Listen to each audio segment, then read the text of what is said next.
জুলাই অভ্যুত্থানে রাজধানীর বাড্ডা এলাকায় গুলিবিদ্ধ হয়ে নিহত হন অটোরিকশা চালক হাফিজুল শিকদার। সোমবার সকালে বাড্ডা থানার হত্যা মামলায় আসামিদের ঢাকার চিফ মেট্রোপলিটন ম্যাজিস্ট্রেট আদালতে হাজির করা হয়। মামলার তদন্তকারী কর্মকর্তার আবেদনের পরিপ্রেক্ষিতে প্রত্যেক আসামির 5 দিনের রিমান্ড আবেদনের উপর শুনানি করেন রাষ্ট্রপক্ষের আইনজীবী ওমর ফারুক ফারুকী। এ সময় আসামির পক্ষে একাধিক আইনজীবী রিমান্ড বাতিলপূর্বক জামিন আবেদন করেন।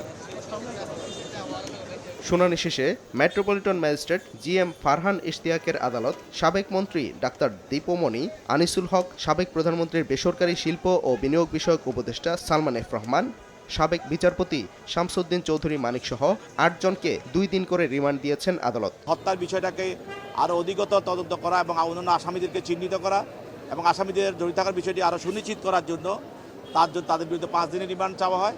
বিজ্ঞ আদালত তাদের পক্ষে আইনজীবীরা ছিলেন, আইনজীবীরা রিমান্ড বাতিল জামিনে প্রার্থনা করেন। উভয় বক্তব্য শোনার পর বিজ্ঞ আদালত 2 দিনের রিমান্ড মঞ্জুর করে। যিনি সোলেমান সেলিম, উনাকে যে ঘটনা দেখানো হচ্ছে, উনার সংসদ যেই এরিয়াটা সেটা ভিন্ন এলাকার, ওই সময় এই ঘটনার সময় উনি ছিলেন না।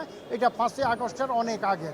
তৃতীয় দফায় রাজধানীর কোতোয়ালি থানার মামলায় একই আদালতে তোলা হয় ঢাকা 7 আসনের সাবেক সংসদ সদস্য সোলাইমান সেলিম এবং ঢাকা দক্ষিণ সিটি কর্পোরেশনের 36 নম্বর ওয়ার্ডের সাবেক কাউন্সিলর রঞ্জন বিশ্বাসকে।